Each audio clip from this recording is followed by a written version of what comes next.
you remember, Andy, Friday on Keys and Gray, I mentioned to you it was officially Groundhog Day. Yes. Well, I think tonight, unofficially, is Groundhog Day. You've seen this before then? I think everybody that watches Chelsea from a distance and those close to the club have seen this before.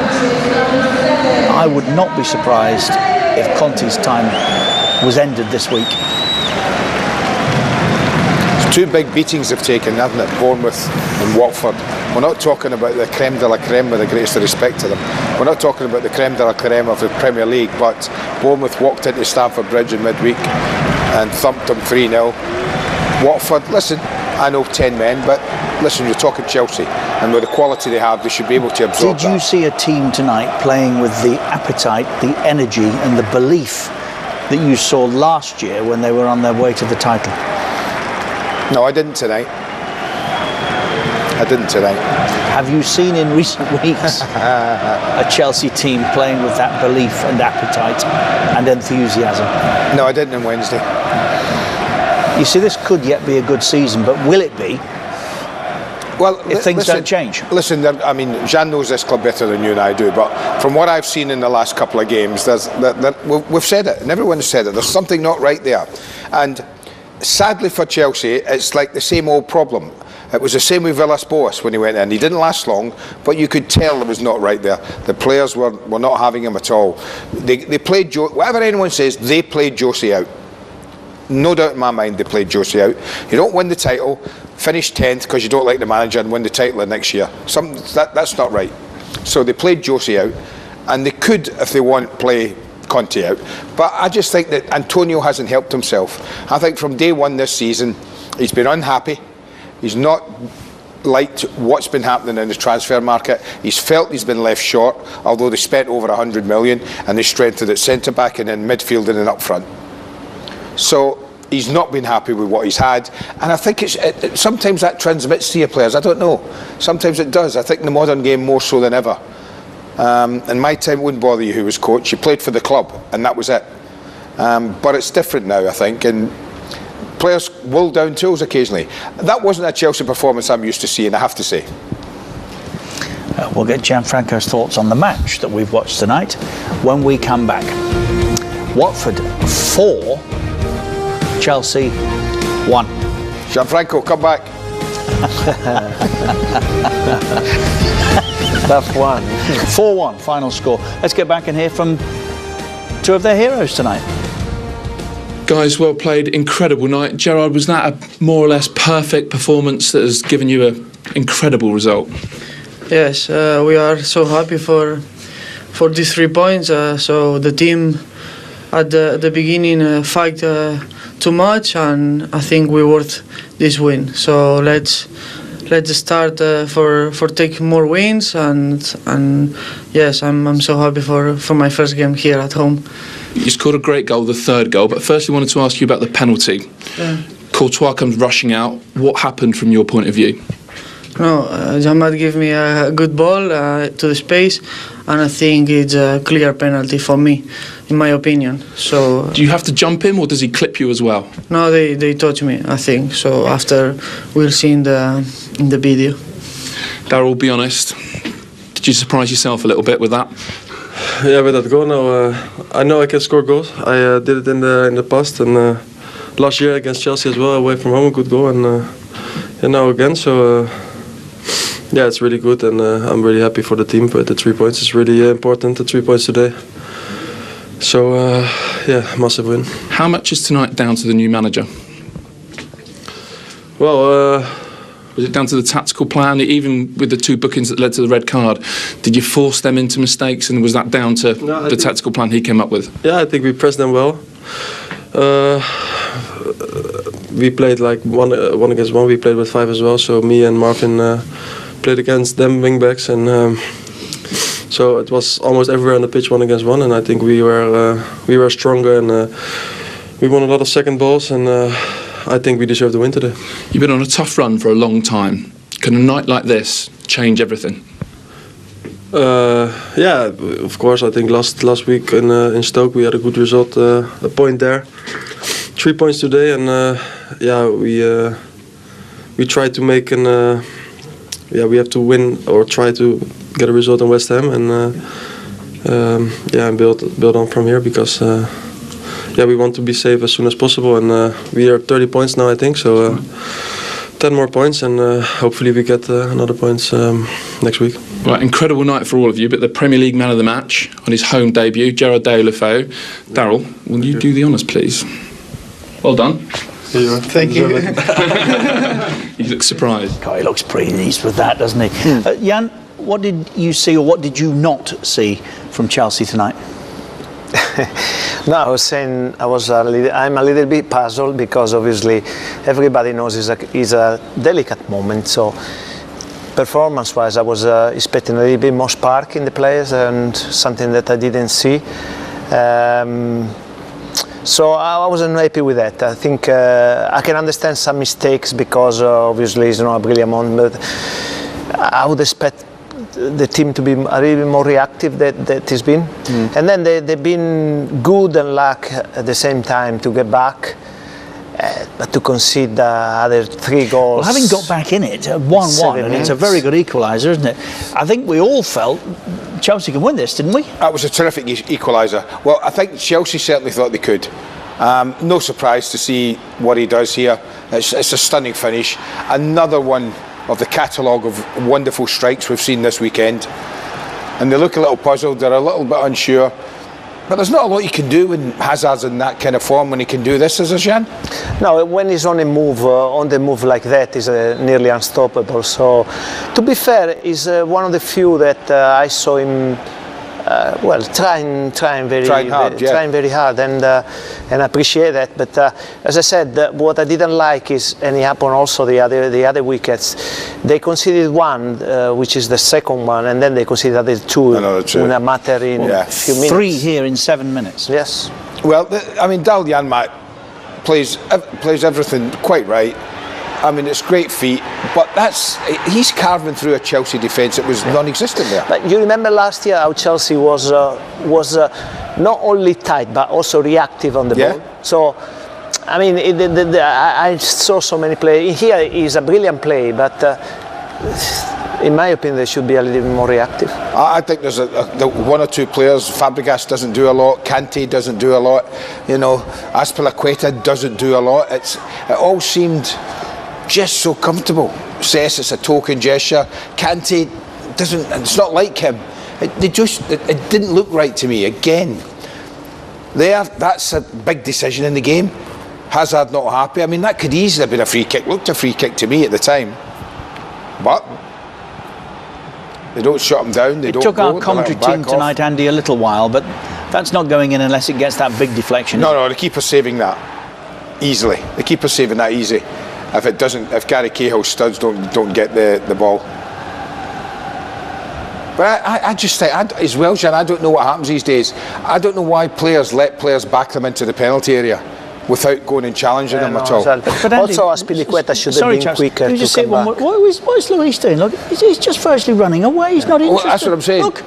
What I was always taught as a kid, that you should face up make him do something outside the penalty area. As soon as he backs you into the penalty area, you're in trouble. That's when Luis runs away. Yeah.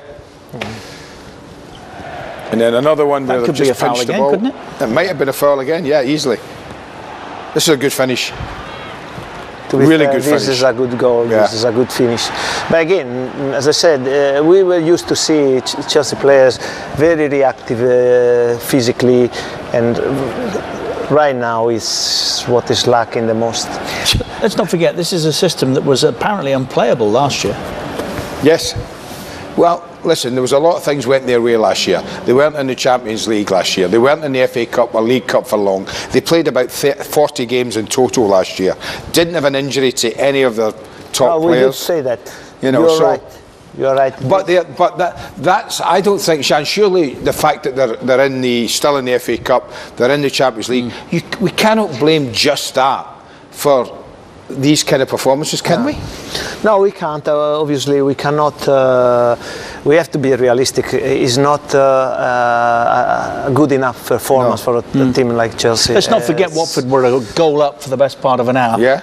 Plainly, but also in the first half. Of course, plainly there were questions back in the UK as well about that. Otherwise, he wouldn't have been asked during the post-match interview. Yeah, I get that. Were you caught? But maybe that's just the way they look at things back in the UK. But listen, to me, it's I don't care if he makes it more theatrical than it was. It's still a penalty. If a goalkeeper comes across like that and doesn't get the ball and takes you out, no, it's, I mean, if you take 5 referees from 5 different countries, each one of them will give the penalty. there you go. Do you know what? I think it'll be very interesting because I think that there will be some calling for him to receive retrospective action. You watch. Well, let's wait and see. You watch. No. And anyway, Not by Chelsea, anyone who knows anything about football. Chelsea did That's a different matter entirely. Exactly. Here's the Watford skipper, Troy Deeney. Special night here. Can you believe that margin of victory tonight? Yeah, I can actually. I don't want to be big-headed, but we've got some real characters, some really good players in this team. We've been struck by a massive injury crisis at the moment, but we've freshened it up in January. Obviously, a new manager as well. Obviously, brings people that haven't really been in the fold. They're back in now, and everyone's grafting again. Are you a bit surprised though with Chelsea having been beaten 3-0 by Bournemouth that they didn't come out that strong? They were half-paced in those opening 20 minutes. You know what, I don't really want to speak about Chelsea. I think that was more about us, the way we set up. We let them have the ball and tried to hit on the counter-attack, and I think we did that very well. Obviously I should have scored as well from the corner, just remembered that actually. We had chances in the first half to be coming in more than 1-0 up, and I think they only had one shot really in anger in the first half, and then maybe again in the second half. So it's a great result from us, great character, great determination because obviously we could have bottled it, with being 1-1 and the way we've been playing of late as well. So fair play to the boys. That penalty deserved? What? The penalty? I think you're the only person who's questioning that. No, their reaction shows it up. No one went at the ref. No one shouted. It was clear penalty, and obviously, nice for me to score. Very nice penalty from yourself, and the celebration. Something to prove there? Yeah, everyone knows I'm an emotional character, so. In the last couple of weeks, obviously with transfer speculation and stuff like that, and obviously the team not playing well, people have aimed their anger at me, which is fine, but also expect a little bit back when I'm doing well. So that was just my way of saying I'm still here. And a very, very strong fight. 3 goals in 7 minutes to close it off, and a goal from your home debutant. Yeah, 3 very good goals as well. Great finishes, but again, great shows of character, because we could have easily just sat back in and tried to hold on for the 1-1, and a point at the start. I think everybody would have said was great. We got the win. 3 great goals, and try and build on that now going into West Ham next week. Thank you very much. Thank you for your time. Troy Deeney with beIN Sports. Carrie Brown. 1 or 2 things by way of housekeeping to tidy up. Chelsea were reduced to 10 tonight. It is worth remembering that. No referee has sent more players off in the Premier League than Mike Dean. 89 now. I can understand why. Yeah, I can see why. I mean, that's still just a clumsy tackle from Bakayoko. No malice, no intent. You see what I say about he didn't react to it. No, in the second half, there was an incident when he waved play on and came back and made it. He doesn't see a foul here. I'm sure he doesn't. No, because there isn't really a tackle. Bakayoko kind of falls into the ankle, gets trapped underneath here, and that's where the pain came for Kapui. It wasn't like and as soon as that arm goes up and he starts screaming, Mike Dean blows his whistle. No way near. He couldn't wait, could he? No, he couldn't wait. I think it's. I don't like. He couldn't wait. I don't like it. When you talk about game management, that's a complete lack of game management for me. That's a nonsense if you send off someone for that. Now, everyone might say, well, it could have been a yellow. It could have, would have, but it's a second yellow card. And I don't care what anyone says either. Referees treat second yellow cards differently. They do. Because they know they have to send the player off. Mike Dean doesn't. No. He's like a scattergun effect. Let's get all the cards I can out and send them off. Antonio, did everything go against you tonight, or were your team just not at their level? No, I think our performance was very bad from the start. From the start, I think that we didn't start in the right way, and we lose a lot of dangerous ball. Bad performance, and stop. Then when you start in this way, anything can happen. In fact, a red card after 2 yellow cards in few minutes, and but our start was very poor. Can you explain why, after Bournemouth, there was another bad performance tonight? Is there something broken with this team at the moment? For sure, it's a difficult moment. This, and when you lose 3-0 against Bournemouth and then against Watford, I repeat, I tried to warn everyone about the difficulty of our path and the difficulty in the league to find a place in Champions League. But now we are facing a lot of difficulty, and you can see that we performed very bad. And but maybe I made the mistakes. I made the mistakes in the start 11 today. Yeah. What mistakes? No, but my choices was very poor, I think. What choices were poor? Yeah, but what choice? What question? The start 11. I'm talking about the start 11, and you continue to ask me. But you said you got something wrong. I'm saying, can you tell us what you got wrong or not? Maybe the start 11 was wrong. Yeah, because our start was very poor, and it was very difficult to change something tonight. What did you make of the decisions that went against you? Obviously, you had a player sent off, Bakayoko, and the first goal was a penalty. What did you make of those? For sure, to bad situations for us, and then it was very difficult to come back. Then also in the second half we tried to do this, but always with a lot of confusion. Your team tired at the moment? Are they short of energy? You didn't have Alonso, didn't have Barkley, and just maybe a lack of energy around the pitch? Yeah, but you are talking about Barkley. Barkley is not playing from 6 months. If Barkley is tired, and we are in trouble. Okay, but I didn't just say about Barkley, did I? Yeah. The rest of the team as well? Is that an issue, the energy of the team? But I don't know, I repeat, the energy. I think the players run until the end, but in the bad way tonight. Yeah. We must play with organization, with a plan, but tonight was difficult above all after the red card, because then you need to change. You need to change the plane, and then we changed our plan. When you're the manager of a team like Chelsea and you lose 3-0 to Bournemouth and then have a night like tonight, do you start to worry about your future, especially when there's been speculation already? No, this is not my problem. I repeat, I try to do my job, and I try to put everything in my job. Then if this is enough, it's okay. Otherwise, they can take their decision. Okay. Thank you. Okay. They're after you, mate, Jan. Yeah, I think sometimes players, they have a bad day. Sometimes also journalists have a bad day. Some of the questions they could have been avoided. I mean, we have to be also a little bit more classy. Eh? That's true. Very good. Well put. Weekend by numbers. It's a good weekend for goals this weekend. 35. It's very, very good. 5 Excellent. different penalties. Only 3 converted. Yeah, 2 missed or saved. And 1 away win.